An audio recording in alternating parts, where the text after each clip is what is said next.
commencer si vous voulez bien. Donc, je déclare ouverte la séance du conseil municipal de ce 24 mars 2021. Donc, nous avons deux procurations. Laure Blancheton a donné procuration à Alexis Bollier. Frédéric Rousset à David Dart. Nous avons un absent non excusé, James David. Non excusé, sauf si il a envoyé une procuration cet après-midi, il n'y avait personne dans la mairie, donc on ne peut pas l'affirmer. Mais enfin voilà, soit il est absent non excusé, soit il a donné une procuration, mais on ne peut pas savoir à qui. Bien. Donc comme d'habitude, je vais vous demander d'approuver le procès verbal du dernier conseil municipal. Vous en avez tous été destinataires, vous l'avez lu, j'espère. Est-ce que vous avez des remarques à faire au sujet de ce procès verbal? Est-ce qu'il y a eu des erreurs? Est-ce qu'il y a eu des omissions? Est-ce que quelqu'un a des choses à dire sur ce compte-rendu? Apparemment non. Donc je considère que vous votez tous pour l'adoption de ce conseil, du procès verbal de ce conseil.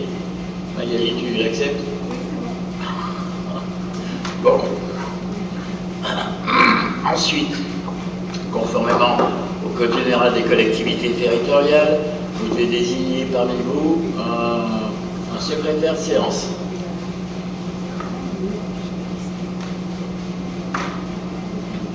Je le répète, vous devez désigner parmi vous un secrétaire de séance. Christophe se désigne et désigné par vous. Comment? Eh bien, vous pouvez peut-être le faire à deux. Parce que c'est un gros boulot. C'est un gros boulot et à deux, c'est peut-être plus facile. Ouais. Hein? Eh bien, vous mettez Christophe, mais enfin en soutien Camille, mais vous ne mettez pas en soutien Camille. Parce qu'il n'y en a qu'un. Bien. Donc, nous allons entamer l'ordre du jour avec la convention d'adhésion au programme Petite Ville de demain. Je vous ai fait une petite note d'information sur ce qu'étaient les petites villes de demain. Ce dispositif. Il convient que vous m'autorisiez à signer une convention avec les services de l'État, avec la commune de Pont-d'Ain, et puis la commune de Pont-Saint que je représente, pour adhérer à ce dispositif. Ce dispositif, vous l'avez vu, c'est surtout un accompagnement pendant 6 ans dans le domaine de l'ingénierie, des communes qui ont des projets structurants pour leur collectivité. Donc ça comporte particulièrement l'embauche d'un chef de projet qui va nous aider dans le travail justement de mener à bien notre projet, d'élaborer et de mener à bien notre projet de territoire. Les services de l'État prennent en charge les salaires de ce chef de projet pour 45 000 € sur 2 ans. Cette somme n'est pas suffisante pour embaucher un chef de projet, car si on rapporte à une année et au mois, ça représente bien plus d'un SMIC. Donc la communauté de communes, la commune de Pont-d'Ain et la commune de Pont-Saint vont être amenées à mettre la main au porte-monnaie pour compléter le salaire de ce chef de projet. Ce qui représentera à peu près 3 000 € pour Pont-Saint par an, 3 000 € pour Pont-d'Ain et 3 000 € pour la communauté de communes.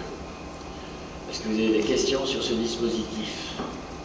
Donc vous avez lu le pavé accepté la convention, voilà. Vous avez vu ce que j'ai noté comme projet pour nous. C'est pas scellé dans le marbre, hein. Ça va évoluer avec le chef de projet, mais enfin il fallait mettre quelques dispositions, quelques projets que nous avions. Donc pas de questions à ce sujet-là. Donc qui s'oppose à ce que je signe cette convention? Qui s'abstient? Je vous remercie, donc je vais la signer. Je vais passer la parole à notre ami Dominique Bouchon pour les admissions en non-valeur, c'est-à-dire les admissions en non-valeur, c'est d'effacer des dettes qui sont irrecouvrables. Elles traînent depuis X temps, et donc il faut qu'on les passe en non-valeur, c'est-à-dire qu'on les efface. Je donne la parole à Dominique. Merci. Vous avez tous, vous avez vu, on a investi dans des micros, ce qui évitera à à Christophe de se balader avec son micro. Vous pourrez vous le passer quand vous avez à intervenir. Vous en avez 8, je crois, sur vos tables. Dominique. Oui, vous m'entendez, c'est bon? Oui. Donc, deux sujets, admission en non-valeur et puis provisionnement pour créances douteuses. Alors, admission en non-valeur, comme vient de le dire Jean-Michel, c'est le terme comptable pour renoncer à une créance qui paraît irrecouvrable, après que le comptable public ait exercé tous les moyens pour essayer de recouvrer cette créance. Donc, quand il n'y arrive plus, il nous fait une proposition d'admission en non-valeur, ça veut dire qu'on renonce à la dette. Alors, à fin janvier, on avait environ 39 000 euros de créances non recouvrées, qui sont essentiellement des loyers ou des repas à la cantine. Donc, au vu de l'état des restes que nous a transmis le comptable public, on a fait une analyse de ce qui était pas recouvrable sérieusement, et donc on vous propose d'admettre en non-valeur sur la période de 2012 à 2019 un certain nombre de créances pour un montant. Alors le chiffre est différent, parce qu'entre-temps on a revu un petit peu, pour un montant de 3 793,30 euros. On n'a réintégré une créance de 2012. Donc voilà. Et c'est essentiellement ces créances, c'est des frais de cantine qui n'ont pas été payés. Voilà.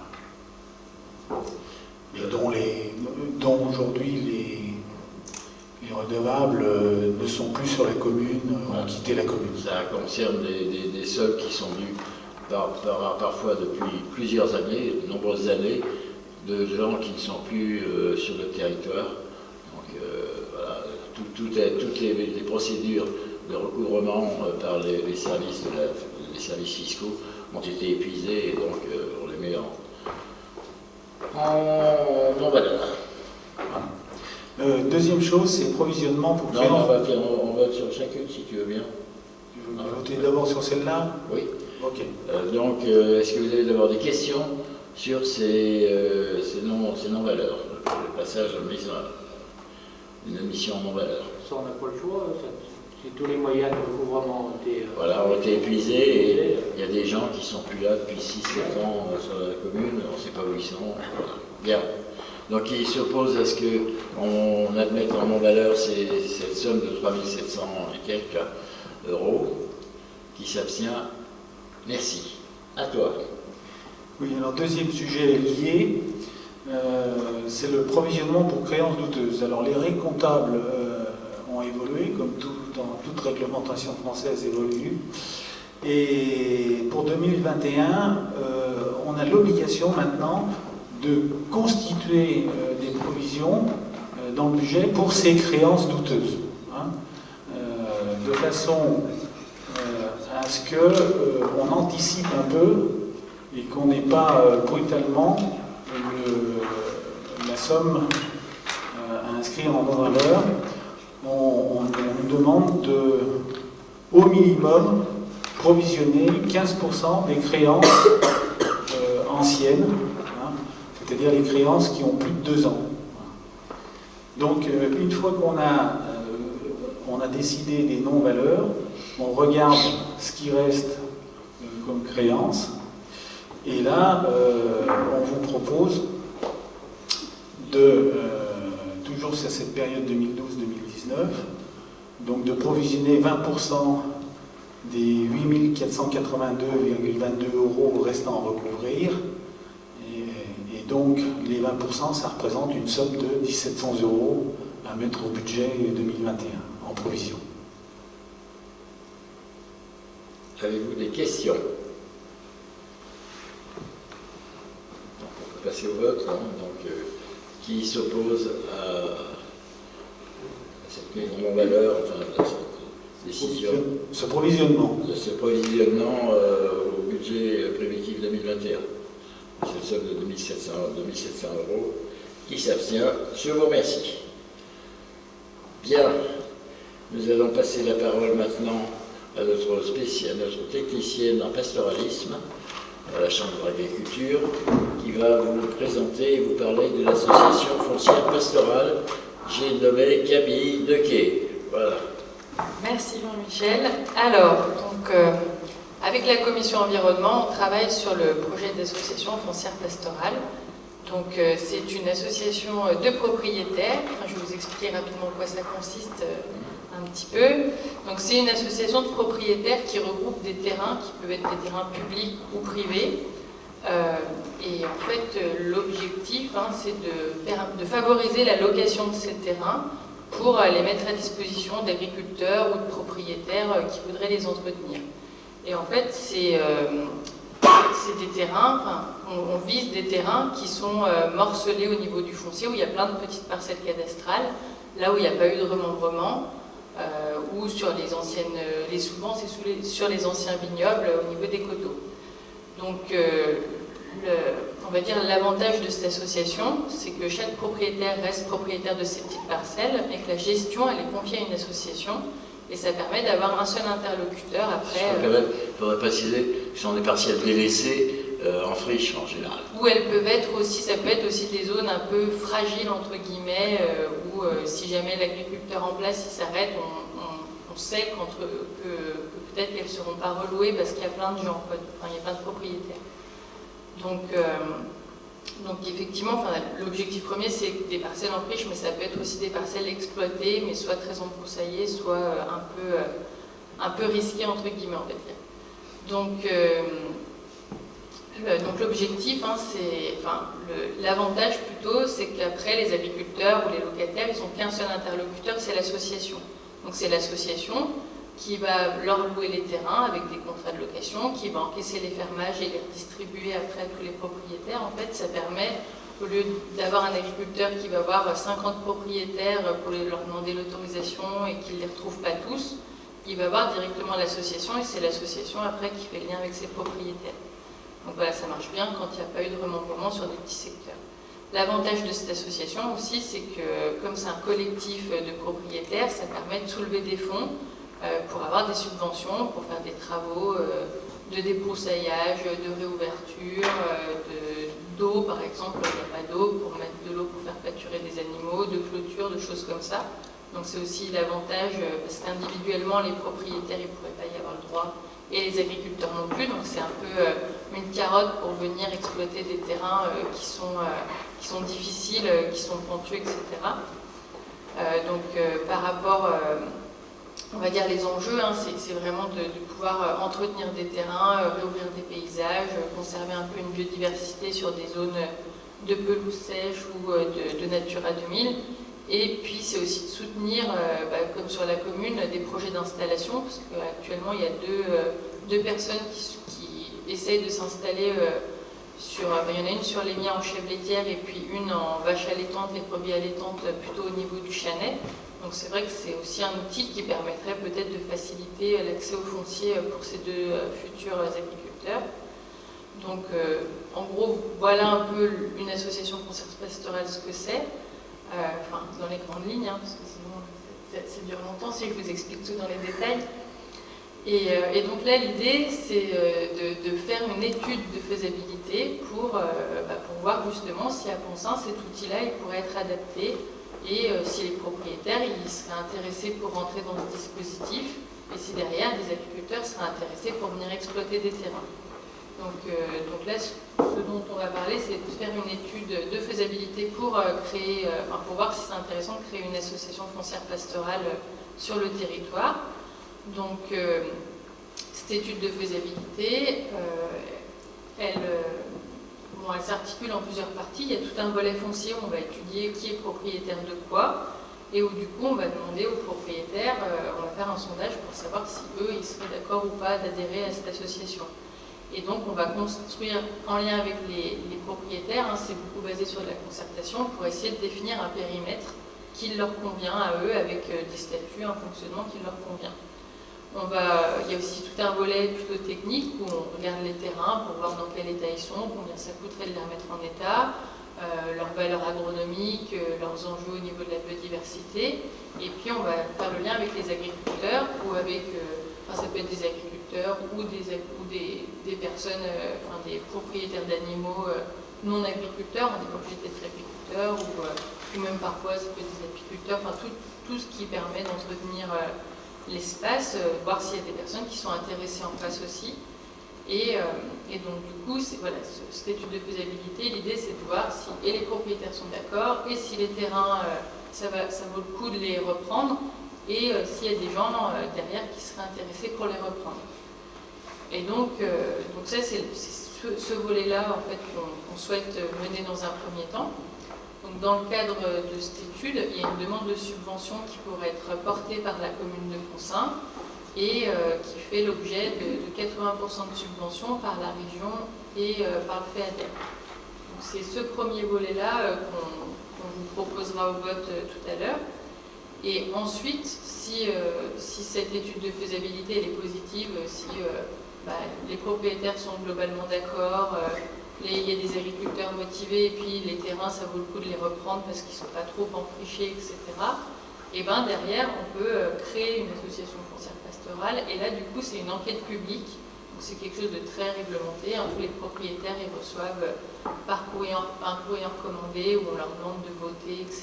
Il y a un commissaire enquêteur qui vient... une enquête publique qui dure 2 mois avec la présence d'un commissaire enquêteur pendant 3 jours. Voilà, tout quelque chose de très formel. Et en fait, à la fin, il y a un vote qui est fait et c'est la majorité qui l'emporte par rapport à l'intérêt général, puisque l'enquête publique qui montre qu'il y a un intérêt à créer cette association. Et il y a des propriétaires qui sont contraints d'adhérer à cette association dans le cadre de l'intérêt général. Donc d'où la phase de l'étude de faisabilité qui est très importante pour qu'on contraigne le moins de propriétaires possible. Mais bon, comme dans tout, il y a toujours des récalcitrants. On le voit avec la fibre actuellement, où il y a toujours des personnes qui sont contre beaucoup de choses parfois. Donc voilà, mais ça, cette enquête publique et cette phase 2, ce sera fait uniquement si l'étude de faisabilité est positive. Donc l'objectif là de ce soir, c'est de prendre une délibération pour valider la demande de subvention auprès de la région pour demander des fonds européens. Là, on prend une délibération ce soir. Après, il y aura un dossier de subvention qui sera monté. Derrière, l'instruction elle sera faite pendant l'été et du coup, l'étude elle commencera en gros à l'automne 2021. Ça prend un petit peu du temps pour être sûr qu'on obtienne bien les subventions avant de lancer les dépenses. Et donc après, la Chambre d'agriculture, elle accompagnera la commune dans cette étude de faisabilité. Voilà. Alors, je sais pas si vous avez des questions. Est-ce que tu peux nous préciser qui va monter le dossier de subvention? La Chambre d'agriculture. D'accord. Est-ce que tu peux nous préciser 80% de combien ça va toucher? Tu me pièges parce que j'ai pas noté les montants là. Ah bon? 80% c'est la participation de subventions européennes, Ouais. 20% c'est la ville de Poncins. Voilà, 20% c'est la ville de Poncins. Oui, c'est la somme combien ça va engager les finances de la commune. Alors après, ça dépend en fait de comment on va le mettre au budget, si on demande en investissement ou en fonctionnement. Mais en gros, si on prend le montant le plus élevé, on va dire en TTC, il y aura l'étude Faisabilité. de faisabilité. Non, mais si ça passe, c'est pas grave. Si, ouais, c'est ça. Elle est de 7 419 € TTC. Et donc, du coup, il y aura 80% de financé sur 7 419, quoi. Alors après, ça... La subvention, c'est sur le hors-taxe. Ça dépend en fait comment on l'impute au budget. Si c'est en TTC, on a 80% sur le TTC. Si c'est en hors-taxe, si on le met en investissement et que du coup on récupère la TVA, on compte le montant hors-taxe. D'accord. Et du coup on touche 80% du montant hors-taxe. Avez-vous des questions à poser à Camille? Est-ce que vous trouvez que c'est intéressant comme projet? Après, tu pars sur une surface. Alors en fait, il peut y avoir plein de petites zones. Là, on a commencé à faire un zonage avec la commission environnement. Donc ce zonage, il va bouger. Hein. Enfin, s'il y a des personnes qui pensent à des zones, il ne faut pas hésiter à les donner. En fait, la surface minimum, c'est 50 hectares, parce que c'est à partir de... Ouais, total. En plein de C'est le minimum, 50 hectares. Ça, en fait, c'est le minimum pour bénéficier d'une aide de l'État une fois que l'association elle est créée. Mais bon, enfin, 50 hectares, c'est pas énorme, parce que entre les coteaux, etc. Donc là, nous, on avait ciblé un peu les secteurs autour de Brenne, autour de l'Émia, tout le coteau un peu d'Allemand, un peu la zone Natura 2000. Après, on avait mis des petits morceaux aussi, un petit peu, enfin, au-dessus de Champéon, un petit peu, mais pas beaucoup. Et puis voilà, après, il y avait des zones qu'on ne connaissait pas trop. Enfin, puis voilà, ça va évoluer aussi. D'accord. Et ils adhèrent pendant combien de temps? Et ben en fait, ils adhèrent pendant une durée qui est non Déterminée. En fait, c'est les propriétaires, ils votent par rapport s'ils sont pour ou contre le projet. Et après, ce sont leurs parcelles qui sont dedans. C'est pas le propriétaire. Et si tu veux, le jour où il y a... Parce que comme c'est un établissement public, après, qui est créé, c'est un petit peu comme une petite commune en mini, quoi, avec un fonctionnement, avec un comptable public, enfin, etc. C'est quelque chose de très cadré, très Parce réglementé. qu'un propriétaire qui loue un terrain à un agriculteur, il signe un bail de 9 ans, je crois, c'est bien ça? Oui, si, enfin, potentiellement, oui. En fait, c'est On 9 ans s'engage, c'est-à-dire le reconductibles. projet s'engage, le bail, ça veut dire que votre bail peut augmenter. En fait, ça n'a rien à voir. Si tu veux, ça ne change pas parce que tu as les conditions de location, ça c'est les mêmes, elles s'appliquent qu'il y ait une association foncière pastorale ou pas, c'est le code rural, c'est comme ça, enfin bref, il y a des règles. L'association, après, les propriétaires, une fois qu'ils sont dedans, ils restent dedans jusqu'à ce que l'association, elle vive. Le jour où il n'y a plus d'assemblée générale parce qu'il n'y a plus personne qui s'en occupe, elle se dissout automatiquement. Donc ça dépend après de l'activité de l'association et des besoins qu'il y en a ou pas. Parce qu'une fois que tous les travaux, par exemple, sont faits, que tout le monde a un locataire, etc., parfois, l'association, elle cesse d'elle-même, parce qu'il n'y a plus besoin de rien. Et cette association, elle est rémunérée ou pas? Non. Enfin, en fait, si tu veux... Si on peut entendre les questions, ça serait bien. Pardon? T'as un micro à côté de Ah, toi. micro à côté. Ça serait bien, et puis les réponses également. Alors, vas-y, recommence, Jérôme. Est-ce que l'association, elle est rémunérée ou pas? Quand tu dis rémunérée, ça veut dire quoi? C'est une association qui ne fait pas de bénéfices. Enfin, C'est-à-dire qu'il y a toujours un secrétaire, il y aura un président. oui, mais ils n'ont pas de... Enfin, ils peuvent avoir, comme dans toutes les associations, il peut y avoir une indemnité ou un salaire de versé, mais ça n'arrive jamais parce que c'est pas des associations qui font du bénéfice, quoi. C'est du bénévolat, enfin, c'est une association... Donc, je renouvelle ma question. Est-ce que ça vous paraît intéressant? Oui. C'est la lutte contre la déprise agricole. Réutiliser des terres qui sont inutilisées actuellement, qui sont envahies de végétation, etc. Bien, je vois que vous êtes très motivés. Non, mais directement, Il est déjà fait. Vas-y, il est Non, donc on va passer au vote. Hein.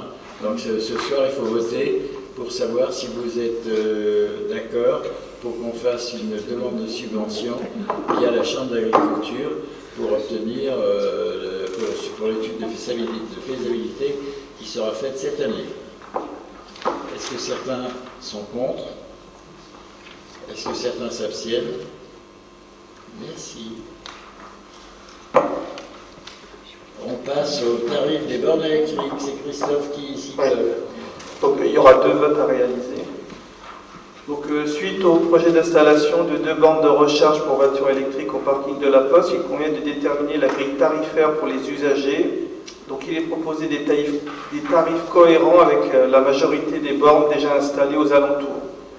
Donc on avait eu une réunion avec Bouygues Télécom qui nous a conseillé sur ces tarifs-là. Donc le coût, c'est tout d'abord, la première heure, c'est 2 €.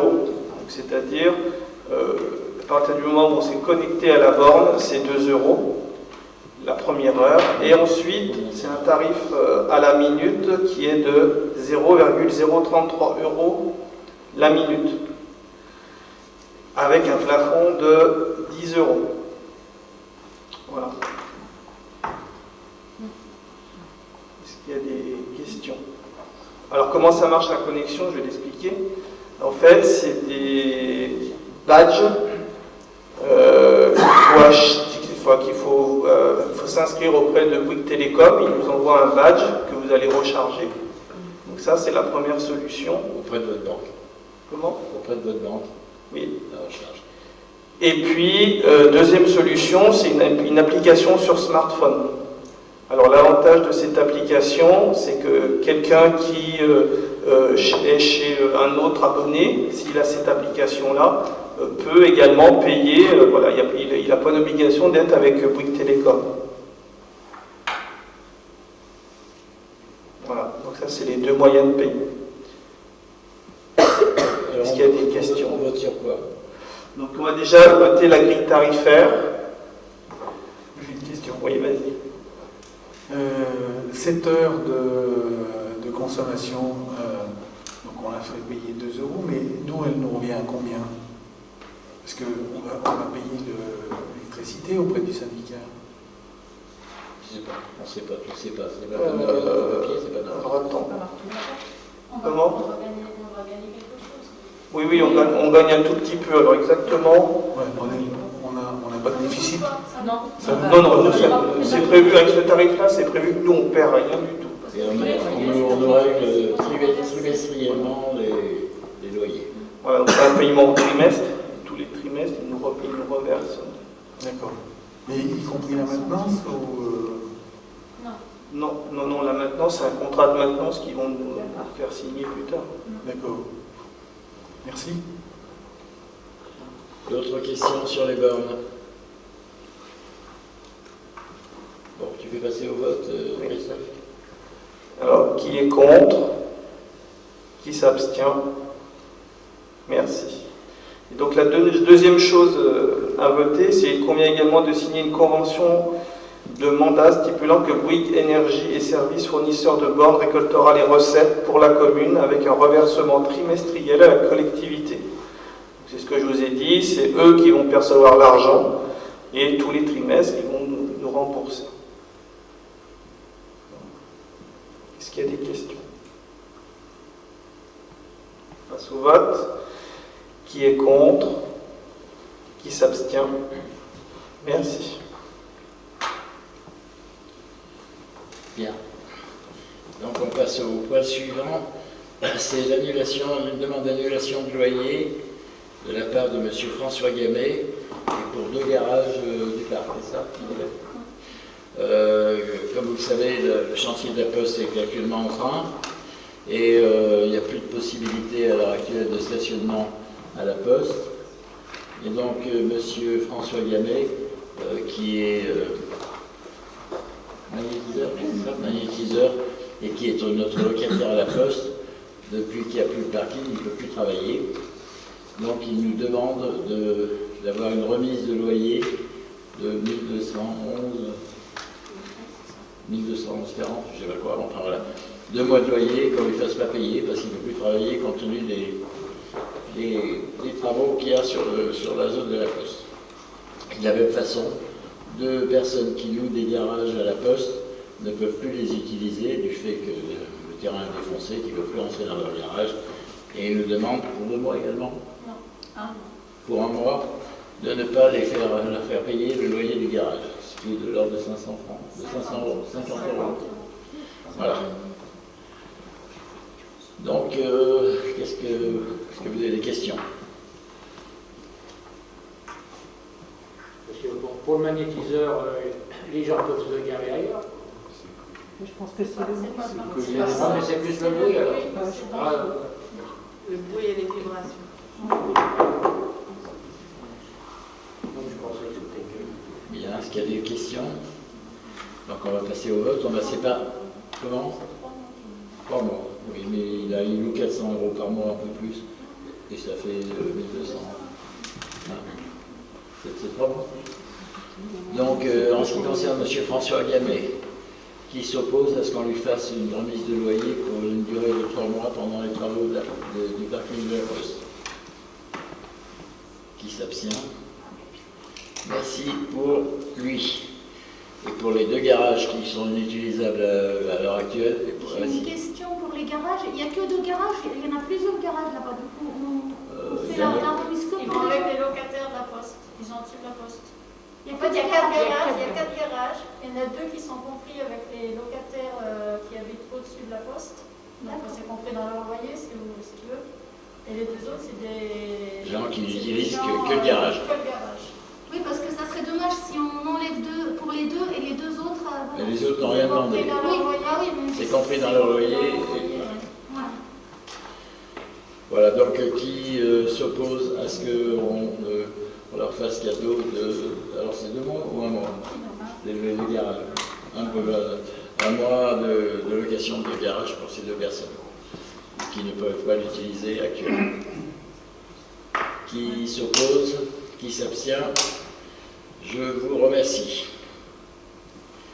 Bien. Alors, on va passer par 2 affaires qui sont pendantes devant le tribunal de grande instance de Bourg-en-Bresse. Ce sont les affaires Bernard et Seman. Donc, je vous ai fait un petit topo là-dessus que vous avez reçu. Je vais rapidement reprendre le truc. Donc, Jérôme Bernard, il y a une dizaine d'années, nous lui avons loué une terre en zone naturelle communale pour y exercer une activité de paintball. Tout s'est bien passé pendant ces années. Il payait son loyer. Et un matin, on a découvert 22 mobilhomes, plutôt en mauvais état, alignés sur ce terrain, en bordure de la départementale. Je sais jamais le nom de celle qui va à Champignon. Enfin voilà, en bordure de la route qui va à Champignon. Donc, bien sûr, je l'ai convoqué. Je lui ai donné 3 mois pour les enlever. Il m'a dit, il n'y a pas de problème, je les enlèverai. Depuis, il a dit, l'activité de paintball a cessé. Il a disparu de la circulation. Je lui ai envoyé des courriers recommandé, des mises en demeure. Pas de rien. Le téléphone ne répond plus. Donc j'ai été conduit à faire porter plainte contre lui devant le tribunal de grande instance pour infraction au code de l'urbanisme. Donc il y a eu une médiation pénale qui a été mise en place par le procureur de la République. Vous savez ce que c'est qu'une médiation pénale? C'est une espèce d'entente avant de passer au tribunal entre les parties. Il n'est pas venu, donc l'entente il n'y en a pas eu.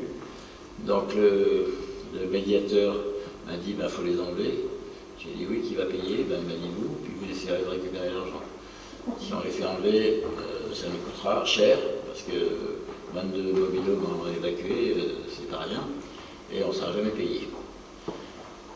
Donc, la médiation pénale donc, a échoué. Il va être reconvoqué une fois dans 2 mois devant de nouveau pour une nouvelle médiation, et s'il ne se présente pas, l'affaire ira au tribunal.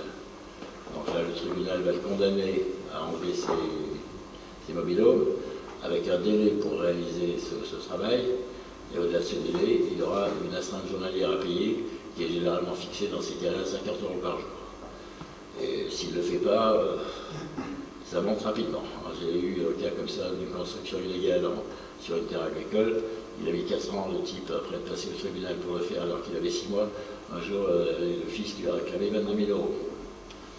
C'est vous dire que, voilà. Donc, on ne peut rien faire, qu'est-ce que vous voulez. Alors, moi, je ne sais pas, fait les faire enlever à nos frais, ça va nous coûter Il cher. n'y a pas eu de devis fait pour savoir. Et puis les métros. Je ne sais pas, moi. Jean-Michel, j'ai une question. Oui. Par contre, c'est bien toi qui es responsable au jour d'aujourd'hui de ces bungalows. C'est-à-dire, toi, tu fais ce que tu veux. Enfin, pas ce que tu veux. Si tu veux les enlever, tu peux les enlever. Oui. D'accord. Pourquoi on ne le mettrait pas sur un site internet? On donne des bungalows. Il y a des gens qui recherchent la ferraille.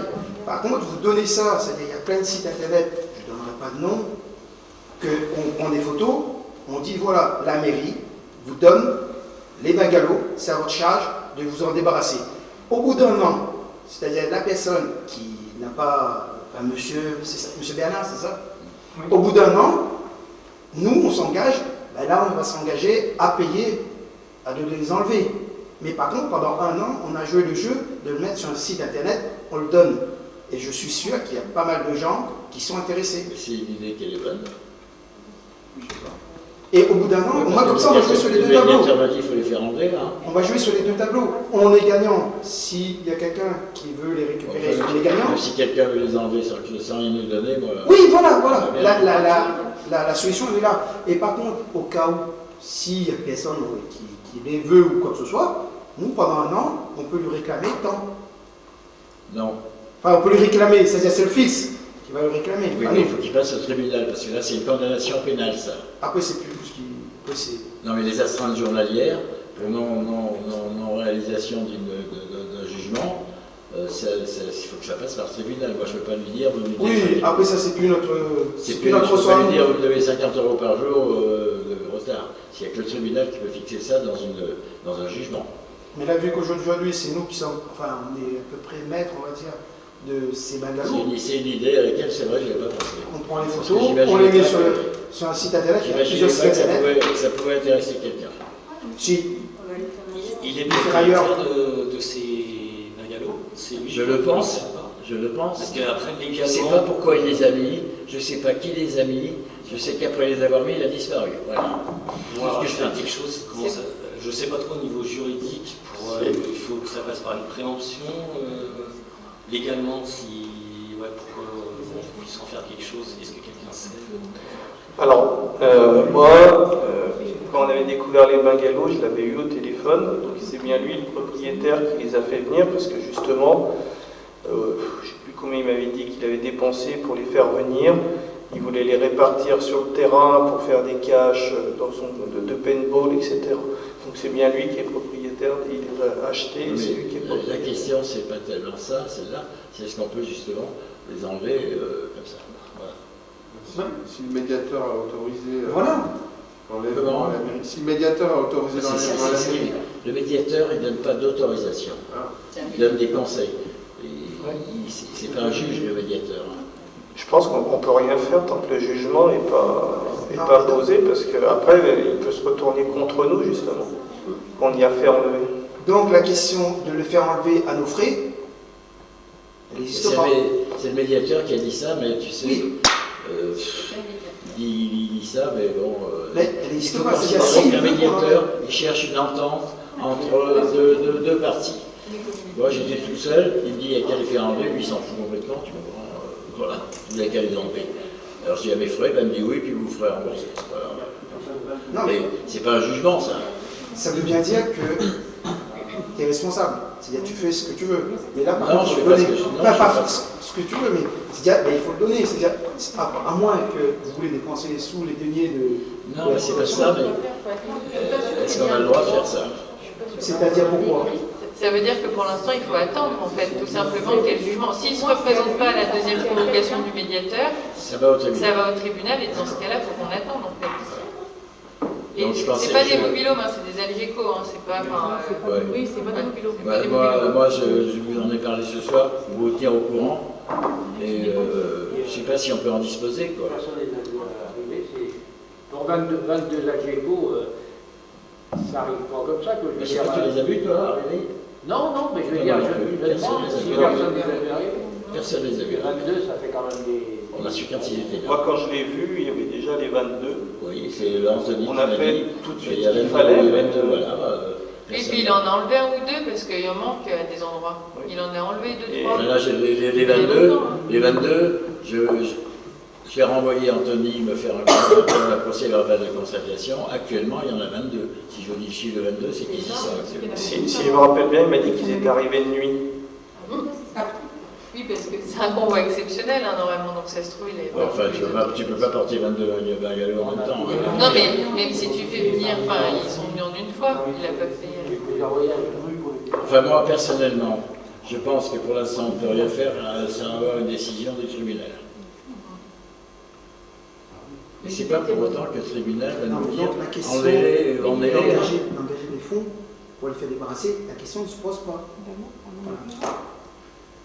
Alors, Je disais, la question d'engager des fonds pour s'en débarrasser des 22 Algeco, la question ne se pose pas.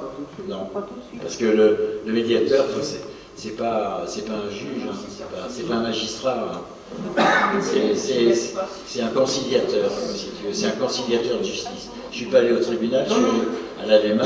Je ne sais pas si vous connaissez l'AVEMA, à Bourg, hein, et normalement c'est d'arriver à trouver. Par exemple, je suis allé avec Bouvier, qui a détruit des trottoirs qu'on venait de faire, pour les remettre en état, il y a 3 600 €. Je suis allé en médiation pénale avec lui, donc je lui ai dit, si vous me donnez les 3 600 €, on est d'accord, on s'assoit. Il a dit non, je ne veux pas payer, donc il va aller au tribunal. Surtout qu'il y aurait quelque chose à vérifier, parce que là-bas, on n'est pas propriétaire de tout le terrain. Donc déjà, c'est à voir qui est propriétaire, sur lequel sont les bungalows. Enfin, les bungalows, ils sont sur notre terrain, C'est le nôtre. la majorité. Si, ils sont sur notre parcelle. Bon, donc c'était pour information, on peut pas, à mon avis, on ne peut pas prendre de décision. Et on attend le jugement. Deuxième affaire, l'affaire Seemann.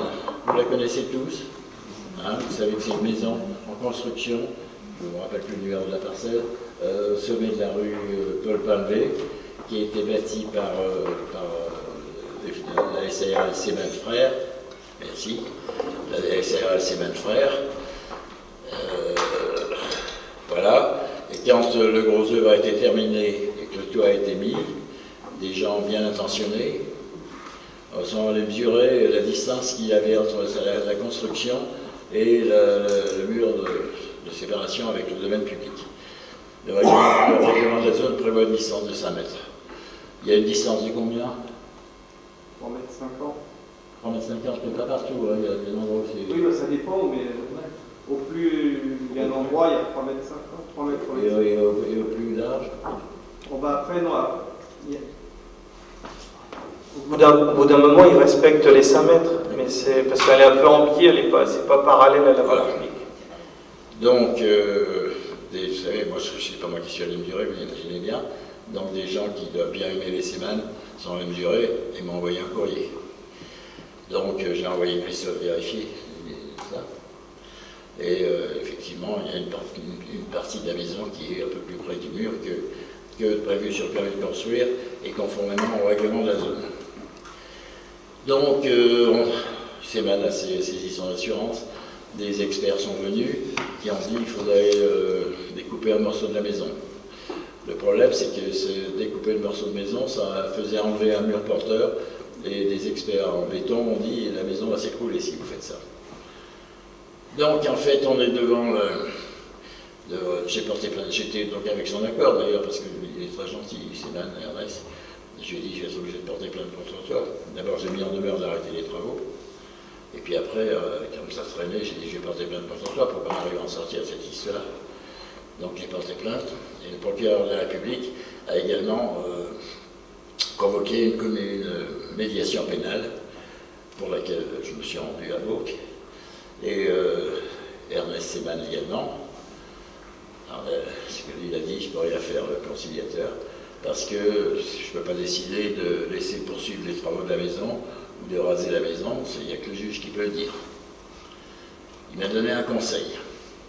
Parce que moi, ce que je souhaite, c'est pas de lui faire raser sa maison, enfin, je ne sais pas ce que vous en pensez, mais franchement, bon, c'est qu'il puisse finir sa maison, et puis personne, 50 cm, enfin bref. Mais le médiateur, lui, il ne peut pas prendre de décision. Donc il m'a dit, je vous conseille néanmoins de faire prendre une délibération par votre conseil municipal, comme quoi le conseil municipal serait favorable à la poursuite des travaux, et moi je vais avoir rajouté une phrase, sous réserve du jugement du tribunal du TGI de Bourg-en-Bresse. C'est-à-dire que ça peut influencer un petit peu le président du tribunal, le juge, si on dit que nous on n'est pas opposé à ce qu'il continue. Mais on ne prend pas la décision de laisser continuer, on dit serait favorable, le conseil serait favorable à ce que les travaux puissent se poursuivre sous réserve de la décision du TGI de Bourg-en-Bresse. Voilà ce que je voulais vous exposer. Donc autant pour Bernard, il n'y a rien à faire, pas de décision à prendre. Est-ce que vous seriez éventuellement d'accord pour prendre cette délibération, si vous êtes d'accord, le laisser poursuivre et pas le faire détruire ce qu'il a bâti. Voilà.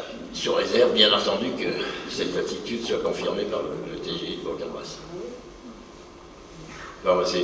Si vous savez, c'est des histoires de jalousie entre entrepreneurs, enfin je ne citerai pas de nom, mais enfin, voilà.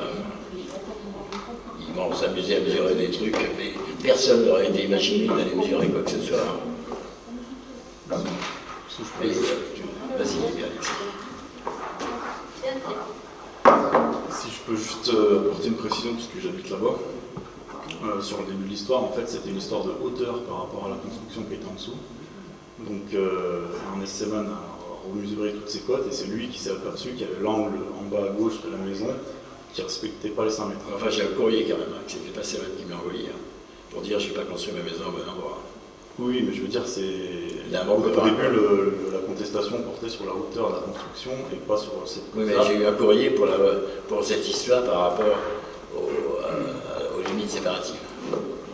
Oui, mais je veux dire, c'est ensuite lui qui enfin, de son fait, il s'est rendu compte qu'il y avait cette mesure qui était pas bonne. Je te répète, il y a quelqu'un qui n'était pas, c'est pas lui, tu vois ce que je veux dire, oui, c'est quelqu'un qui l'a dénoncé.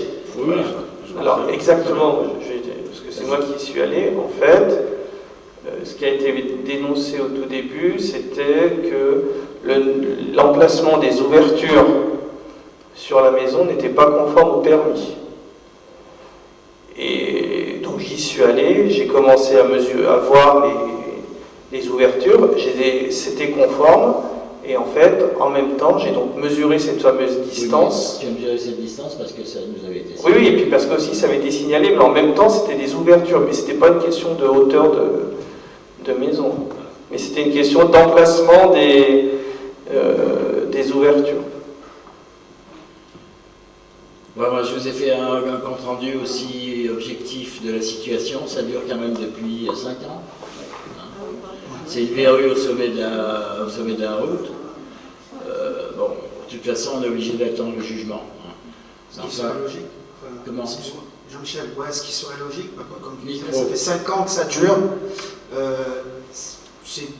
Enfin, moi, comme je suis ton avis, il serait logique qu'il termine. Oui. Voilà. Mais je peux pas.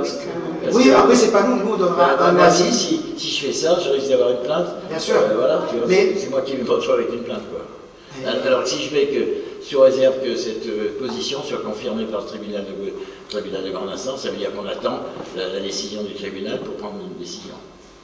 Tu vois, c'est simplement, d'après le médiateur, pour influencer un petit peu la décision parce que je pense qu'on est tous d'accord à faire détruire ça. Petit à petit, ça va s'arriver, parce qu'il y a une construction qui est déjà là. Alors, est-ce qu'on prend une telle délibération ou pas?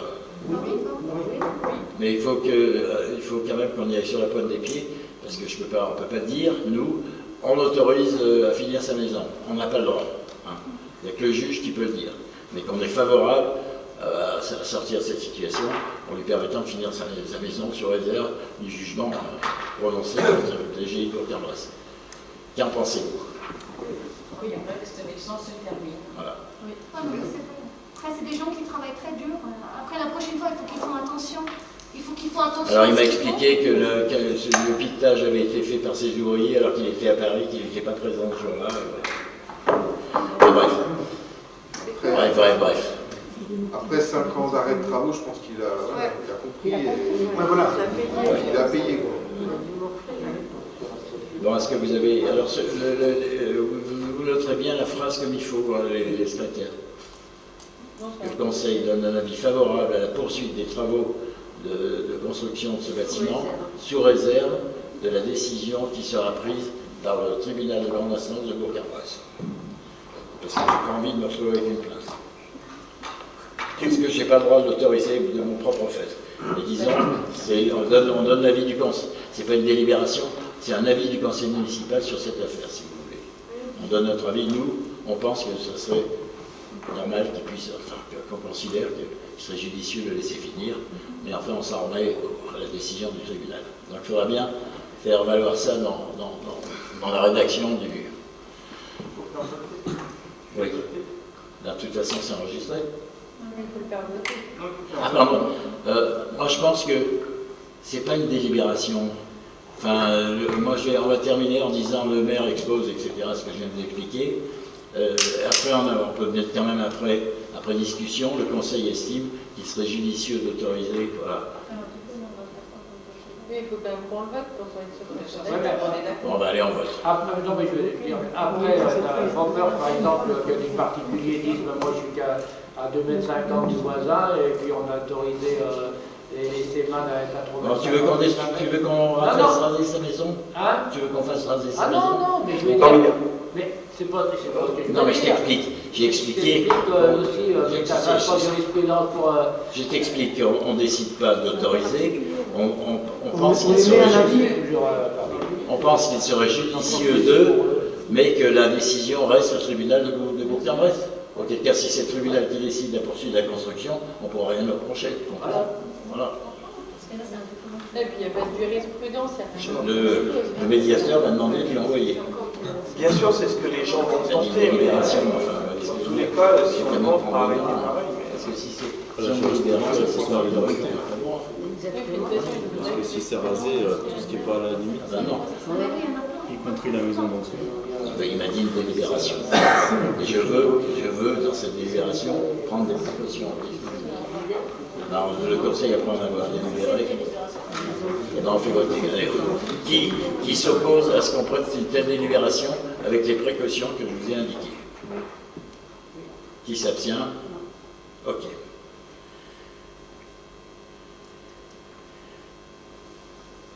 C'est une situation, puis alors avec le Covid, etc., toutes ces petites affaires qui n'étaient pas importantes pour un tribunal, ils les ont laissées de côté. Hein. Donc ça traîne depuis des années. Ensuite, les rythmes scolaires. Bien. Alors les rythmes scolaires, on ne va pas passer la soirée là-dessus. Hein. On ne va pas rouvrir le débat. Vous avez manifesté le désir lors d'une précédente séance du conseil municipal d'attendre le résultat du sondage chez les parents. Ce sondage a eu lieu. La majorité s'est révélée favorable au maintien à 4 jours et demi. Nous avons eu hier soir un conseil d'école qui a voté et qui, sa majorité, s'est déclarée favorable au maintien à 4 jours et demi. Ok, donc nous, on doit maintenant délibérer. Donc je vous propose de s'aligner sur le vote des parents, sur le conseil d'école et de demander à rester à 4 jours et demi. Est-ce que ceci vous convient? Qui s'oppose? Oui. Après, moi, je trouve que c'est juste que pour les élus qui sont là, il y en a qui ne sont pas parents. Ils n'ont pas eu le sondage, ils ne savent pas c'est quoi les avantages des 4 jours. Mais pareil, Non, Myriam, je te dis tout de suite, on a discuté longuement de ça. On ne va pas parler des avantages. Non, mais. c'est dommage. Non, mais je vais t'expliquer. Ouais. Je vais t'expliquer. La dernière fois, vous m'avez demandé, on se décidera quand on aura le sondage des parents. On a le sondage des parents, vous voulez reprendre la discussion. Le conseil d'école, il y a deux instances qui sont partie prenante et dont l'opinion compte. C'est le conseil d'école et le conseil municipal. Le sondage des parents, le directeur des services académiques n'en tiendra pas compte. Conseil d'école et nous. Donc, si le conseil d'école a dit hier 4 jours et demi, on peut dire 4 jours. Maintenant, la dérogation, elle n'aura pas lieu, ça restera à 4 jours et demi. Pour que les choses soient prises en compte, il faut que le conseil d'école et le conseil municipal aient des avis similaires. Voilà. Alors, on ne va pas rediscuter les 4 jours, l'intérêt des 4 jours, non. Non. C'est dommage. Ah bah c'est dommage. Vous avez tous reçu en mémoire ma note de synthèse. Mais de toute manière, c'est ce qu'a dit Jean-Michel, c'est-à-dire qu'à partir du moment où le conseil d'école vote 4 jours et demi, ça ne pourra jamais passer à 4 jours. Si. Oui, s'il vote 4 jours et demi, ça si le conseil d'école vote 4 jours et demi, ça ne pourra pas, puisqu'il faut absolument l'accord des deux. D'accord, et de la concordance. Ils ne tiennent pas compte des parents. Donc, comme ça, ce qui a été fait par le conseil d'école, ce qui a été voté hier soir par le conseil d'école, si on dit 4 jours ce soir, ça sera toujours 4 jours et demi. Donc on va. Parce que la règle, c'est 4 jours et demi. La règle, c'est 4 jours et demi, donc c'est une dérogation. Donc, si le conseil d'école vote 4 jours et demi. Ce que je vous ai Bien donné. sûr, oui, j'ai vu. Alors, qu'est-ce que tu voudrais savoir de plus? Moi, je voulais juste, parce que quand on a reçu, avant qu'on reçoive le sondage, j'ai posé la question à des délégués de parents, je leur dis, pourquoi le sondage, on ne le fait pas par Internet. Ils ont dit non, nous on ne fait pas confiance à l'école. Du coup ça m'a choqué déjà. Et j'ai une question à poser à Magali, parce qu'elle est déléguée de parents. Pourquoi les sondages, ils étaient une minorité? Ça, je veux savoir pourquoi. C'est pour la traçabilité. La traçabilité par rapport à qui? L'authentification pour savoir si on avait reçu tout le temps. C'était l'authentification pour savoir si on avait reçu tous les sondages. D'accord. Et quand vous avez reçu les sondages, vous avez fait ça? On a un tableau, en fait, on a compté ceux qu'on a. Il n'y avait que vous, il n'y avait pas l'école, il n'y avait pas d'autres gens d'annuler, non, il y avait que vous. Non, il y avait que vous. Ça, moi, je ne suis pas très d'accord. Parce que c'était un sondage de parents pour les parents. Donc c'est pas grave, on va. Parce que l'école ne vote pas en fonction des avis des parents, mais en fonction de leur avis à eux. Donc c'est pour ça que le sondage était pour les parents. Ok. Bien maintenant, Myriam, tu peux t'opposer à 4 jours et demi. Hein. Jean-Michel, oui. si je peux me permettre, à quoi ça sert? Parce que tout à l'heure on écoutait Christophe, il disait que le conseil d'école a choisi 4 jours et demi. Oui. D'accord? Qu'on choisit 4 jours et demi, enfin, qu'on choisit 4 jours, c'est le conseil d'école qui aura le fin mot. Non, c'est pas le conseil d'école, c'est la semaine à 4 jours et demi qui sera le fin mot. D'accord. Voilà. Il faut que tous les partis soient d'accord. C'est-à-dire qu'il faut qu'il y ait une concordance entre le conseil d'école et le conseil municipal. L'année dernière, on devait avoir une concordance entre l'école maternelle, l'école primaire. Tu vois? D'accord. Et c'est pour ça ça bouge pas beaucoup parce que c'est toujours un petit peu mitigé. Donc là, même si nous on vote 4 jours, si ce soir on vote 4 jours, ça sera 4 jours et demi. Ben, la DAZEN va dire ça reste comme c'est aujourd'hui. C'est-à-dire qu'elle ne va même pas examiner Elle la ne va même pas dérogation. examiner le dossier, si tu veux. Magali. Pour respecter les votes des parents, parce que nous, parents délégués, on n'a pas tous voté 4 jours et demi, même si c'était notre propre avis. On a respecté le sondage, qui était 60%, 40% entre guillemets. Donc en fait, comme on était 9, il y en a eu 5 qui ont voté 4 jours et demi, et 4 qui ont voté 4 jours. On n'a pas tous voté 4 jours. Enfin ça, c'est votre... Non, mais on a voulu respecter la Voilà, majorité des parents. vous avez voulu représenter le sondage. Donc voilà, représenter par un sondage. Et c'est pour combien d'années là? Parce que je ne vois pas. Normalement, c'était prévu pour 3 ans à partir de 2020. Qui a sollicité le DAZEN pour modifier cette année? Je n'en sais rien. Je n'avancerai pas de nom, c'est pas nous. Voilà. Les parents d'élèves, c'est vous qui avez demandé à ce que ça soit revu cette année? Non, du tout. Voilà. Non, on a eu, en tant que parents délégués, on n'a eu aucune demande de quelconque parent Non, pour mais que vous, ce soit vous, réévalué. voilà, et puis vous n'avez pas fait de demande auprès du DAZEN. Non, aucune. Voilà. Moi, elle m'a envoyé chercher un jour un courrier, le DAZEN me dit, c'était prévu pour 3 ans, mais si vous voulez une dérogation cette année, à nouveau, il faut refaire tout le circuit. Voilà. Et je ne sais pas qui a demandé, qui a saisi, sinon c'était prévu pour 3 ans. C'est-à-dire 2020, 2021, 2022. D'autres questions? Est-ce que les choses sont claires pour vous dans cette affaire? La concordance entre l'avis du conseil d'école et l'avis du conseil municipal. Et s'il y a discordance, le dossier n'est même pas examiné. D'accord? Pas d'autres questions? Qui s'oppose à ce que le conseil municipal ce soir vote pour la semaine scolaire à 4 jours et demi? Qui s'abstient? Je vous remercie. Myriam, c'est pas pour en finir, mais on ne peut pas remettre sur le tapis sans arrêter la même chose. Je voulais juste que ça soit fait comme il faut. Écoute, moi je prends, ils ont fait leur sondage, le conseil d'école s'est réuni, tout le monde a voté. C'est parfait. Donc il nous reste alors on vous a préparé un papier. Est-ce que vous voulez qu'on vous lise tous les permis de construire, toutes les déclarations d'intention d'aliéner? Donc on vous l'a imprimé pour que vous soyez informés. Alors, vas-y, Christophe. Alors pour tout ce qui est travaux, je suis désolé, la dernière fois je vous l'avais envoyé et vous l'ayez avant. Mais voilà, donc là, vous avez toute la liste, je ne vais pas l'énumérer. Donc je vous laisse, et puis si vous avez des questions, même plus tard, je pourrais venir me voir sur... Donc, mis tous les permis de construire. Donc il y a tous les permis de construire et déclarations préalables. Et puis les déclarations d'intention d'aliéner. Et donc ensuite, par contre je vais vous les donner, c'est les déclarations d'intention d'aliéner parce qu'il n'y en a pas énormément. Donc Tovin Régine, au 3 rue du 11 novembre, lotissement à Madame Michiali Fernanda, c'est un bâti. Morel Kenny au 1 Armée Rhin-Danube. Donc pareil, c'est une maison à Dalin Yanis. Ensuite, Dynacité, donc ça c'est au lotissement de la Ponnière. C'est où le 1? J'ai vu la première baie française.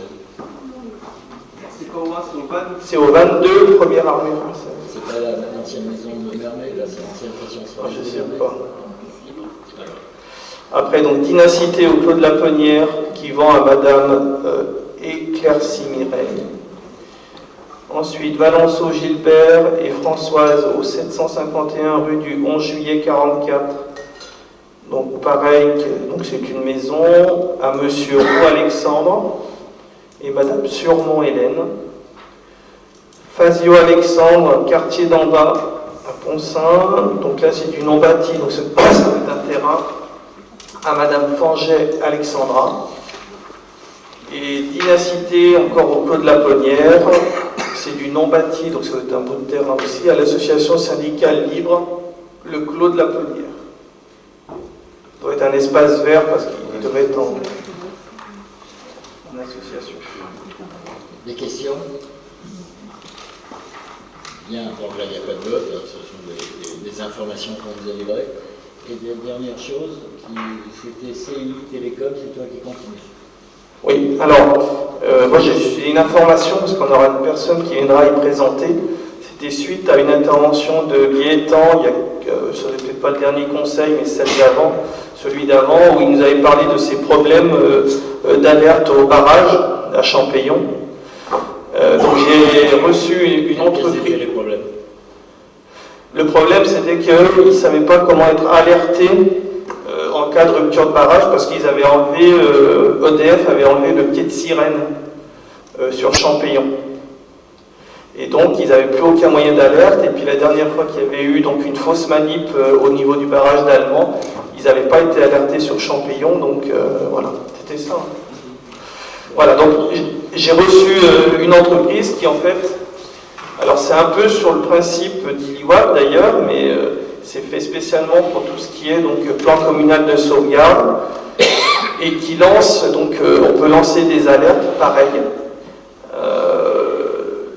La différence, c'est que ça lance des alertes sur tout ce qui est téléphone portable, téléphone fixe, email, et que quand quelqu'un n'a pas raccroché, bah, ça rappelle plusieurs fois. Voilà. Et on arrive à voir grâce à un logiciel toutes les personnes qui ont pu répondre. Il y a vraiment un recensement de l'entreprise, il y a vraiment un recensement de toute la population et de tous les numéros de téléphone. Alors bien sûr, c'est des inscriptions, donc c'est libre, hein, mais voilà. Mais on fera une présentation, la personne qui était venue, que j'ai reçue, il viendra faire lors d'une réunion d'équipe, ça sera mieux, une présentation de son logiciel. Donc, c'est un abonnement annuel qui est, donc là, on va dire une promotion, c'est 800 € par an. Sur 3 ans, déjà un contrat de 3 ans, et puis après, quand on lance des campagnes, en fait, c'est payant, et donc une campagne d'alerte, c'est à peu près 12 € pour toute la population. Mais bon, pour l'instant, c'est qu'une information, et donc il y aura une personne qui viendra expliquer mieux que moi tout ça. Après, il faut savoir qu'il y a une directive qui va être, on est un peu de retard là, au niveau de la France, mais qui va être mis en place donc, au plus tard pour 2022 et qui va obliger, donc, ça va être mis en place au niveau de chaque département, donc une mise en alerte par appel groupé de type SMS pour tout ce qui est risque naturel et technologique. Et ça va être mis en place par la préfecture, donc c'est en cours de test dans certains départements, et en plus tard, ça sera mis en place dans tous les départements en 2022. Donc du coup... Alors ça, c'est déjà un système dans l'Inde qui fonctionne déjà, et ça alerte en fait les élus, les adjoints. Il y aura une liste, on a dû donner une liste. De toute façon, ça fonctionne déjà. Oui, mais ça fonctionne. Alors ça, c'est le système qu'ils ont mis en place actuellement, mais ce qui va être mis en place en 2022, pour la ça population. sera un appel pour un système, en fait, pour tous les portables qui seraient dans une zone, Et voilà, c'est ce système-là qui va être mis en place au plus tard, normalement, d'après la loi, la directive européenne, en 2022. Bon, bah écoute, donc ça ferait. quand viendra nous faire la présentation, tu lui parleras. Est-ce qu'il y a des questions diverses?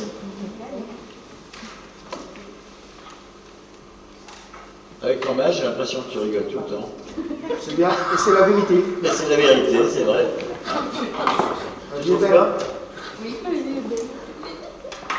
Bon, est-ce qu'il y a d'autres questions diverses? Oui, Allez-y. c'est la communauté commune. Oui, bah oui, tu le suis avec ton truc. Pourquoi? Bon, parce que je l'ai lu, c'est complètement débile les questions. Non, non, sur un air de famille. Ah pardon, je croyais que tu voulais parler du questionnaire pour les plus de 65 ans. En 60. 60. Il te demande si tu es capable d'aller acheter ton pain tout seul ou Il y en a qui sont pas capables. Ouais, bon d'accord, mais enfin. On a reçu un monsieur à la Tiens, j'ai une deuxième C'est question. vraiment du temps à perdre. Donc, il demande des bénévoles pour la journée du 12 juin. Vous savez ce que c'est sur un air de famille? Oui. C'est la journée festive entre familles. Donc, pour le 12 juin, alors peut-être pas pour le 12 juin, mais la veille et puis le lendemain. Donc, c'est pour monter et installer. C'est à Neuville qu'elle se fera cette année. Donc, c'est une journée festive parents-enfants avec un pique-nique et puis des animations. Donc voilà, vous avez dû recevoir un joli petit papier par Isabelle, vous demandant si vous étiez disponible pour donner un petit moment. C'est pas obligé d'aller la journée. Arrête de rigoler, Jérôme. Non, je suis volontaire, comme je disais à Isabelle tout à l'heure. C'est bien. J'étais volontaire pour le faire, mais j'attends juste mon planning du travail. Voilà. Quand j'étais volontaire sur celle de Pont-Saint, une journée, j'ai eu très chaud, j'ai eu beaucoup de soleil, mais c'était sympa. C'est à Neuville-sur-Ain, au cas on est peuplier. Ouais. Moi, je dois dire, quand on a fait quand même un air de famille à Pont-Saint, on s'est démerdé tout seul. Hein. On a pas eu On beaucoup montait, d'aide. démontait, mais il y avait des gens qui étaient venus la journée. Oui, non, mais je sais bien. Enfin bon, je veux dire que. Voilà. Moi, je suis déjà inscrite avec le RAM. Ouais, avec le RAM. Avec le relais, avec le RAM. Et deuxièmement, je pense que j'étais à la bibliothèque cet après-midi et quelqu'un est arrivé avec un fauteuil électrique et il n'a pas pu rentrer. Mais il pourra rentrer parce que je vais faire un petit peu incliné en béton. En béton? Oui. Mais d'ici là, on ne peut pas avoir, il n'y a pas un plan incliné en bois. Parce que des deux côtés, il y a une marche. On va rentrer.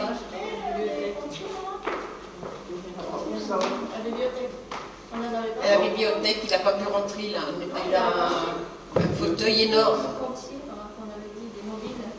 Avec plein de matériel dessous. Alors on en a acheté plusieurs pour la bibliothèque, je regarderai. En tout cas, on en a acheté sur mon gymnase.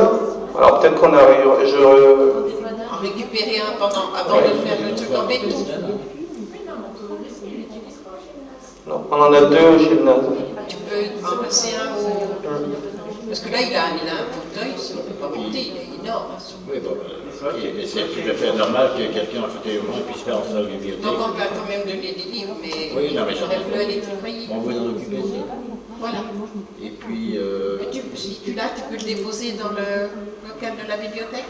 À Philippe. D'accord. Merci.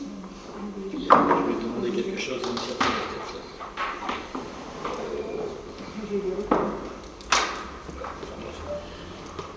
Bon, des questions diverses, autrement.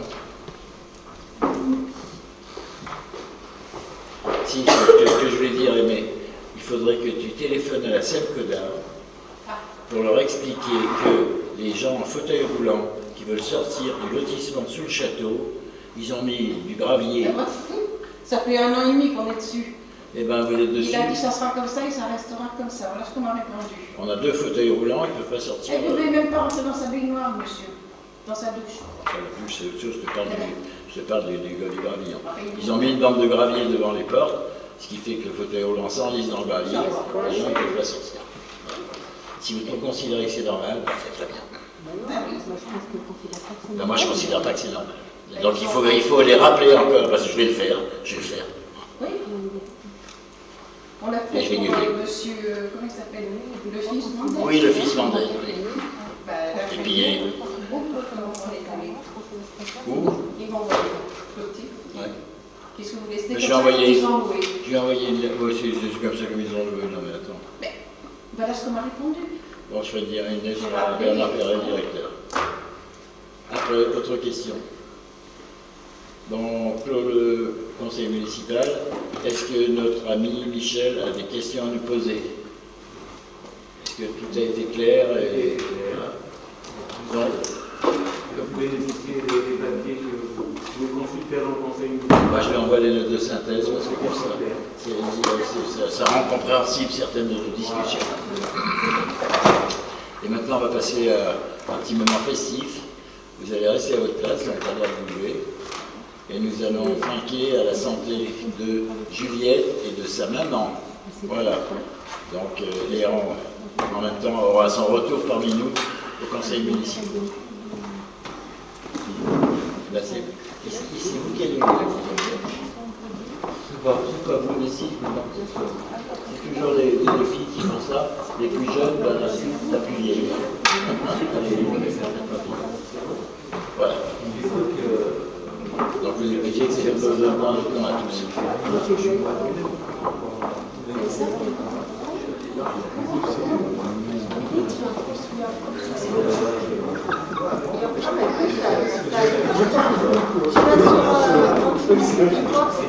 Non, il ne fallait pas Isabelle.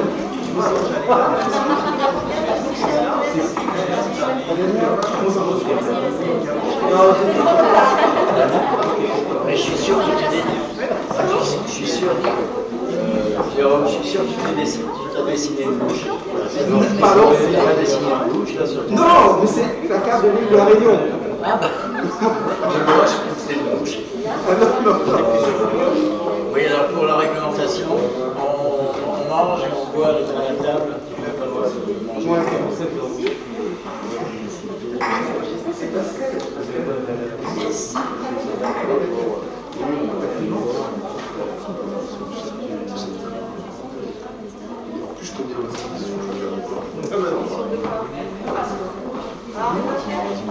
Yes, merci.